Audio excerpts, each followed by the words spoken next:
कहा कि बेटा बोल अब मैं तुझे क्या दूं। आपको मालूम प्रभु बोल गए कि मैं क्या दूं, तो क्या मांगोगे भाई बोलो एक जना कोई भी। प्रभु ने यूं कहा कि बेटा बोल क्या चाहिए तुझे, जो मांगे वो तेरे को दे दूंगा। तो क्या मांगोगे? हाँ क्या मांगोगे लक्ष्मण भाई? हाँ कई बार तो अपन तो कहेंगे मेरे साथ रोड दे दो प्रभु। हमें छोटी चीज मांगते हैं। इसने जो परमेश्वर ने उसको कहा था ना, बहुत सोच समझ के प्रभु ने कहा था। आप क्या मांगोगे बहनों? एक साड़ी मिल गई बहुत हो गया, घर नहीं है घर मिल गया तो बहुत हो गया। क्या मांगोगे?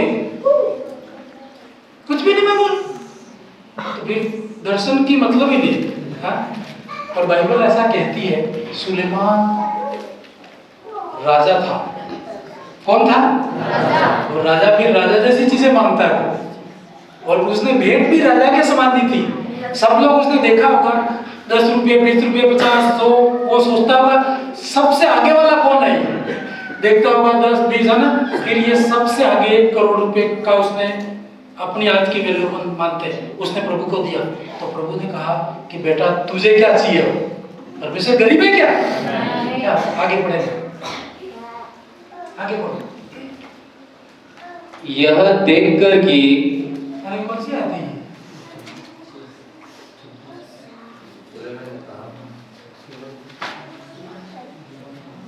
बाइबल में 6 पद पढ़ो तो 3 का 6 पद।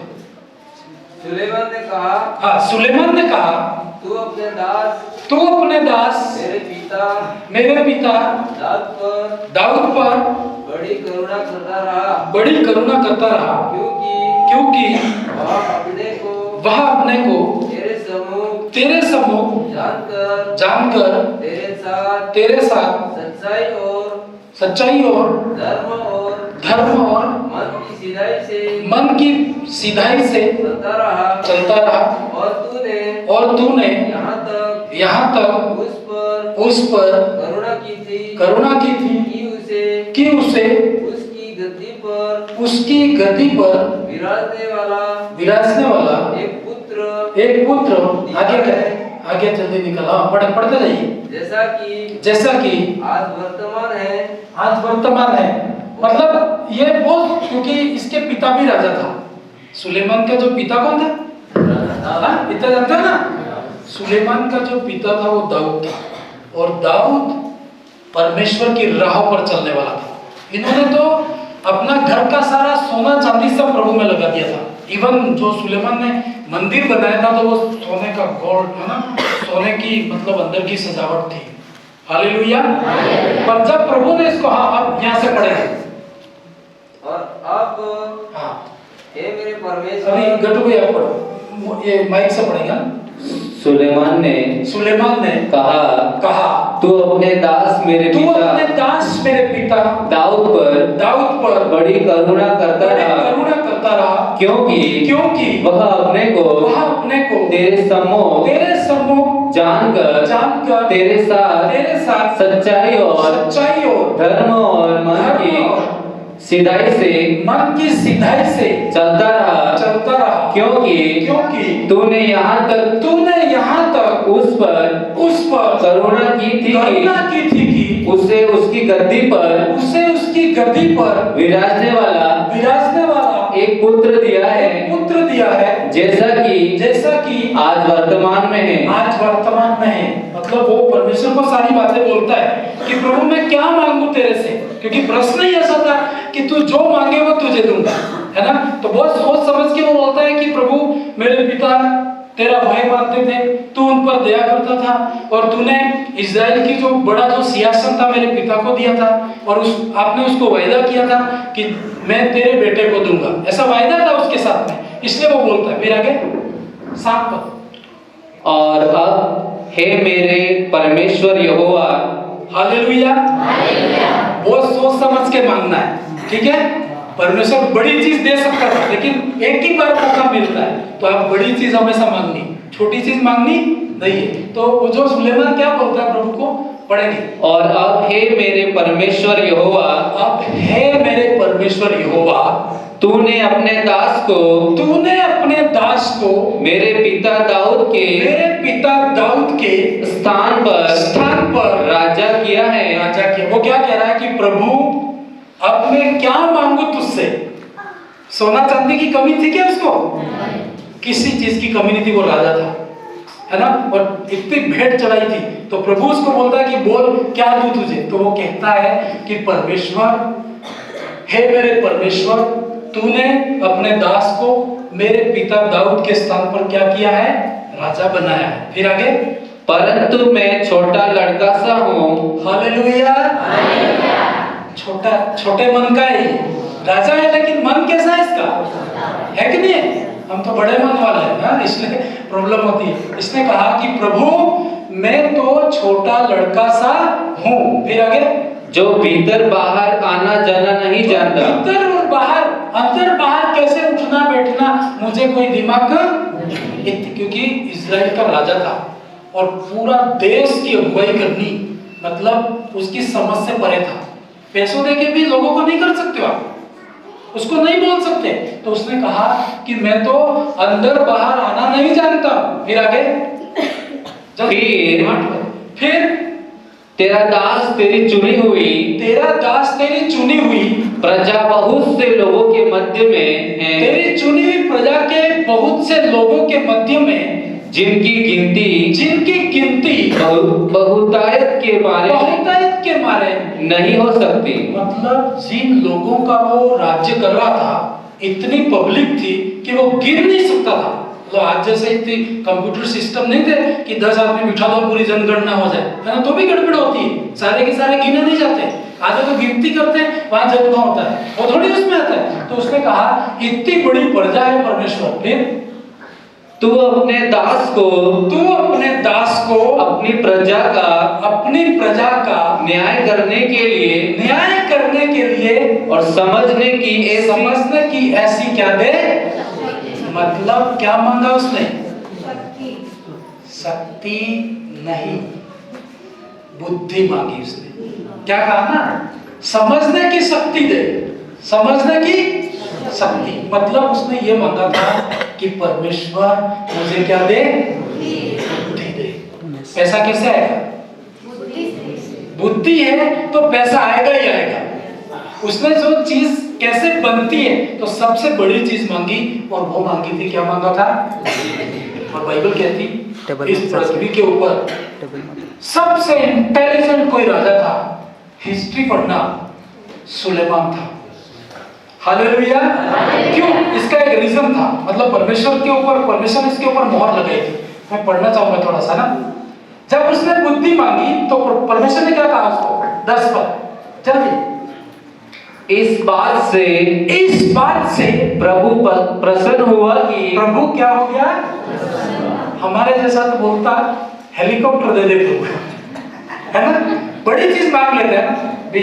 आपको भी जब प्रभु बोल दे ना तो बड़ी चीज ही मांगना, ठीक है, छोटी मत मांगना, है ना। उसने बुद्धि मांगी तो बुद्धि भी मांगना और डूंगरपुर भी मांग लेना, ठीक है। हालेलुया। इसने क्या किया? बुद्धि मांगी, और परमेश्वर इस बुद्धि की बात से परमेश्वर बहुत ही क्या हो गया? खुश हो गया, बहुत खुश हो गया, क्योंकि वो जानता था कि बुद्धि मिली है तो सब कुछ इसको मिल जाएगा। हालेलुया। एक चीज मैं आपको बता दूं, इधर 10 लाख पड़े, ठीक है, समझ रहे हो नहीं समझ रहे? और इधर मान लो मैं दे रहा हूं आपको, ठीक है, और मैं खड़ा और आपको चुनना है, या तो तुम ये 10 लाख रुपए ले लो या मेरे को। किसको लोगे आप? हाँ, मेरे को लेके क्या करोगे? हाँ, हालेलुया। समझ रहे हो नहीं समझ रहे? क्या है ना, तो वो जानता था कि उसने परमेश्वर को चुना था। बुद्धि मतलब उसने किसको चुना था? परमेश्वर। और प्रभु ने क्या बोला? जल्दी पढ़ेंगे। इस बात से 10 पर, इस बात से प्रभु प्रसन्न हुआ कि प्रभु क्या हो गया? खुश हो गया। यार इसने ऐसी चीज मांगी, बुद्धि मांगी, इसको इतनी बुद्धि कहां से आएगी कि बुद्धि के लिए प्रार्थना करनी? पहले तो बुद्धि नहीं, लेकिन उसके पास इतनी बुद्धि आई कहां कि इसने बुद्धि के लिए क्या की? प्रार्थना की। फिर आगे, सुलेमान ने ऐसा वरदान मांगा है। ऐसा वरदान क्या है? मांगा है। फिर तब परमेश्वर ने उससे कहा इसलिए कि तूने यह वरदान मांगा है और न तो दीर्घ आयु। लोग तो क्या करते हैं, प्रभु लंबी उम्र हो जाए, वो बहुत बड़ा हो गया। आदमी ऐसे ही करेंगे, नहीं करेंगे? उम्र को मांग सकते हैं, कोई पैसा मांग सकता है ना? कोई बोले मेरे शत्रु खत्म हो जाए, ऐसे मांग सकता है। लेकिन इस सुलेमान ने, परमेश्वर इससे खुश हुआ। बाइबल कहती न तो दीर्घ आयु मांगी थी, न तो धन मांगा, और न तो अपने शत्रुओं का नाश मांगा। उसने ये भी नहीं कहा कि प्रभु मेरे शत्रुओं को खत्म कर दे, तो सब कुछ खत्म हो जाता है उसका। लेकिन उसने बुद्धि मांगी, इसलिए परमेश्वर ने उसको बुद्धि दी। फिर 12 पर जल्दी पढ़ेंगे। मैं तेरे वचन के अनुसार करता हूँ। हालेलुया, हालेलुया, यह बहुत इंपॉर्टेंट है। सुलेमान जैसा कोई बुद्धिमान बाद में भी नहीं हुआ, पहले भी नहीं हुआ। इसका एक रीजन था, परमेश्वर ने उसके ऊपर ऐसा बोला था। इसलिए देखो यहाँ पे पढ़ो। मैं तेरे वचन के अनुसार करता हूँ। कौन बोल रहा है? कौन बोल रहा है? परमेश्वर अब उसको बोल रहा है, मैं तेरे वचन के अनुसार, तेने बुद्धि मांगी है तो मैं तुझे बुद्धि देता। फिर आगे, तुझे बुद्धि और विवेक से भरा मन देता हूँ। भरा हुआ क्या देता हूँ? मन देता हूँ। फिर यहाँ तक कि तेरे समान न तो तुझसे पहले कोई कभी हुआ। उसने देकर कैसी मोहर लगा दी कि तेरे जैसा बुद्धिमान पहले कभी हुआ नहीं था और बाद में भी कभी होगा नहीं। ऐसा बुद्धि का आत्मा उसके ऊपर आया और परमेश्वर ने उसको कहा कि तेरे समान न तो तुझसे पहले कभी कोई हुआ और न बाद में कभी कोई होगा। हालेलुया। तेरा पर लास्ट, फिर जो तूने नहीं मांगा अर्थात धन, और उसने पैसा नहीं मांगा, लेकिन वो जानता था क्या इसने 1 करोड़ रुपए का बलिदान किया कि नहीं किया? तो पैसा बोएगा तो पैसा तो मिलेगा ही मिलेगा, 100% मिलेगा। ऐसा तो हो ही नहीं सकता कि प्रभु को देने वाले आप कंगाल बन जाओ। ऐसा कभी नहीं हुआ, कभी नहीं हो सकता। उसने कहा कि मैं तुझे, पढ़िए जल्दी, फिर जो तूने नहीं मांगा अर्थात धन और महिमा, वह भी मैं तुझे यहाँ तक देता हूँ कि तेरे जीवन भर कोई राजा तेरे तुल्य न होगा। और आप बाइबल पढ़ने वाले पढ़ना, अभी टाइम होगा मैं बोला, पर डे मतलब सालाना। उस जमाने में क्या सोना ही भेंट चढ़ाते थे, तो देशों के विदेशों के लोग रथ भर के, ऐसा कुछ अपने जैसे अभी टन बोलते हैं ना, क्विंटल और टनों में, मतलब लगभग बाइबल में शायद 25 टन के आसपास है ना, हर साल सोना उसके वहां आता था। आप कल्पना करो। हालेलुया। एक बार उसने सैक्रिफाइस की, लेकिन परमेश्वर ने पैसा भी दिया, परमेश्वर ने उसको बुद्धि भी दी, परमेश्वर ने उसको महिमा भी दी। हालेलुया। और नीति वचन की किताब और बुद्धि की जितनी भी बातें बाइबल के अंदर लिखी है, इसी व्यक्ति ने लिखी थी। Hallelujah, hallelujah. आपको आशीष चाहिए? कैसी आशीष चाहिए? राजा के समान। हाँ, तो आपको ऐसा परमेश्वर को समर्पित करना होगा। और क्योंकि कभी कभी आप इधर ठान के बैठो कि आज मुझे ऐसा करना है, और उसी टाइम में परमेश्वर भी सोच के बैठा है, जैसे ही आपने किया परमेश्वर भी आपको तुरंत दे देगा, आपको वेट नहीं करवाएगा। 1 साल पर, जैसे उसने, सुलेमान ने सुबह में भेंट चढ़ाई, रात को जाके सोया और रात में ही परमेश्वर ने उसको दर्शन दे दिया, और दूसरे दिन से उसकी बुद्धि खुल गई।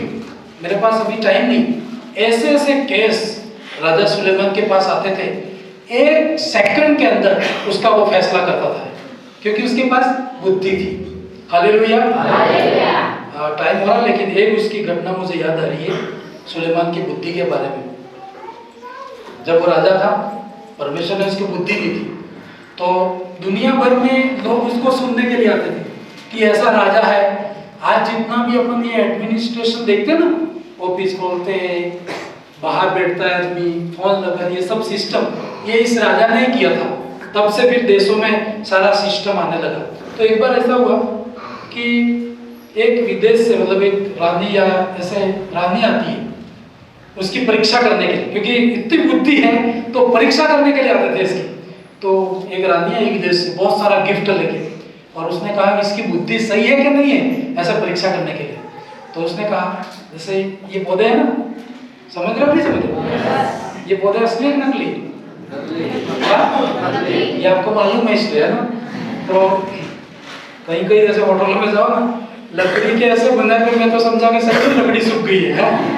मतलब इतना नकली चीजें ऐसी लगती है कि असली है, और असली तो नकली जैसी लगेगी, ऐसी बना दी है लोगों ने। हालेलुया। तो वो रानी आई परीक्षा करने के लिए। वो क्या लेके आई? 2 पौधे लेके, एक असली था और एक नकली था। तो दूर बैठी और इतना गिफ्ट लेके आई थी उसके लिए कि गाड़ियां भर भर के सोना लेके आई थी, है ना। और उसने कहा कि इस परीक्षा में ये पास हो गया तो इसको मैं भेंट चढ़ा दूंगी राजा को, सुलेमान को। तो 2 पौधे लेके आई और उसके सामने रख दिए। तो राजा तू बता कि असली कौन सा है और नकली कौन सा है। अभी जैसे आपको पता नहीं होगा ना तो दूर से पता पड़ेगा क्या? बिल्कुल। आप तो 10 दिन लगा दोगे, अरे यार बात करता हूँ, देखता हूँ, हाँ कल आना परसों आना। लेकिन उसके अंदर ऐसी बुद्धि थी, तुरंत बोलता था, है ना। जैसे ही उसने कहा तो उसने यूं कहा अपने नौकर को बुला के, क्योंकि राजा बहुत सारे उसके सर्वेंट थे, उसने यूं कहा दोनों पौधों को धूप में रख दो तुरंत, है ना। उस समय अभी तो आपको पढ़ा है आइडिया, लेकिन दोनों को धूप में रख दो, है ना। और जो मुरझा जाए वो क्या है, नहीं मुरझा वो क्या है, तुरंत। मतलब उस रानी को भी आइडिया नहीं था कि कैसे पता लगाएगा। उसके बाद धूप थी, धूप में खड़े कर दो। और जैसे ही देखा असली था वो मुरझाने लगा, नकली था वो मुरझाए। हालेलुया। रानी बोली यार सच में तेरे अंदर बुद्धि है। क्या है? ऐसे ऐसे निर्णय देता था वो, परमेश्वर नहीं बोलता था उसको, उसके अंदर ऐसा आइडिया आते थे। ऐसा करो, जैसे आप बैठे ना अचानक आइडिया आ जाएगा, ऐसा करूं क्या मैं, हाँ, और वो योजना सफल हो जाएगी। हालेलुया। तो वो रानी बोली यार कि सच में तो तेरे पास परमेश्वर की बुद्धि है। अब एक बार ऐसा हुआ, एक और घटना, हॉस्पिटल तो थे नहीं उस जमाने में, लेकिन अपने अभी के वर्तमान में मान लो हॉस्पिटल में डिलीवरी हुई, 2 बहनों की, 2 लेडीज की डिलीवरी, 7 डिलीवरी हुई, है। तो एक दिन के बच्चे होते हैं छोटे छोटे, एक दिन के बच्चे को पहचान सकते हो? नहीं पहचान सकते ना। तो हुआ यूं उन दोनों का कि एक का बच्चा मर गया, मान एक का बच्चा क्या हो गया, मर गया। तो वो दूसरी से बोली कि रात में वो जो सो गई होगी तो उसका बच्चा ले लिया उसने। हॉस्पिटल में आप समझ सकते हैं ना, एक का बच्चा मर गया तो रात को वो बच्चा मर गया, तो उसने क्या किया, गलती से मरा हुआ वहां रख दिया, जिंदा हुआ अपने पास रख दिया। कौन देखेगा? दोनों लड़के ही थे, है ना। अरे लड़का लड़की तो भी थोड़ी कंफ्यूजन होती, मान लो 2 लड़कियां ही थी या 2 लड़की थी, और इतना विवाद उठा कि वो जो मर गई वो बोले कि नहीं मेरा बेटा मर ही नहीं सकता, नहीं तेरा बेटा ही मर गया। बहुत लड़ाई होगी, और अब कौन न्याय करेगा? तो लड़ती लड़ती दोनों राजा के पास में गई। हालेलुया। अब राजा को निर्णय लेना था। आजकल के जैसे नहीं थे कि पैसा लेके बदल जाते थे, उनको सही निर्णय देना होता था, और परमेश्वर का हाथ। तो एक बोले ये तो मेरा बेटा है, और एक बोले ये तो, समझ रहे हो नहीं समझ रहे? हालेलुया। अब राजा के सामने बहुत टेंशन रहती थी, है ना, और तुरंत निर्णय लेना होता था, तुरंत बोलना होता था। तो बोले राजा के पास जैसे गए, उसने कहा दोनों बच्चा एक ही है, दोनों लेके दोनों माँ मेरे सामने सिंहासन में आ जाओ। और सामने पहुंच गई तो बोले, एक बोले ये तो सर मेरा ही बेटा है, दूसरी भी बोले ये तो मेरा ही है। तो आप पता क्या करते, बड़ी टेंशन रहती, हम तो मेडिकल करवाते, हाँ डीएनए टेस्ट करो, और डीएनए वाला भी 10,000 रुपये दे दिए तो उल्टी रिपोर्ट निकाल देगा। तो आप क्या कर सकते हैं, अंदर थोड़ी जा सकते हो। अभी बड़ी टेंशन की क्या करना, वो एकदम उसके अंदर ईश्वर की बुद्धि थी। तुरंत क्या बोलता मालूम है, एक काम करो ये बच्चा मेरे को दे दो। तो दोनों ने दे दिया। उसने कहा अपने नौकर को बुला के इस बच्चे को बीच में से टुकड़े कर दो, एक इसको दे दे और एक इसको दे दे। किसने कहा ये? राजा ने कहा। तो अब क्या हुआ, जो असली मां थी वो बोलने लगी नहीं नहीं नहीं नहीं टुकड़े मत करो, इसी को दे दो। सही है कि नहीं? और जो नकली मां थी बोली हाँ टुकड़े कर दो, कोई बात नहीं, आधा ये ले लेगी आधा मैं ले जाऊं। राजा समझ गया असली मां कौन है। समझे नहीं समझे? हालेलुया। लेकिन असली सात टुकड़े मत करो, मेरे को मत दो, इसको ही दे दो। और जो नकली थी बोली हाँ टुकड़े कर दो, तुरंत ऐसी बुद्धि थी उसके पास में। हालेलुया। मतलब ये वो बुद्धि है, आज भी प्रभु काम करता है। आप मांगोगे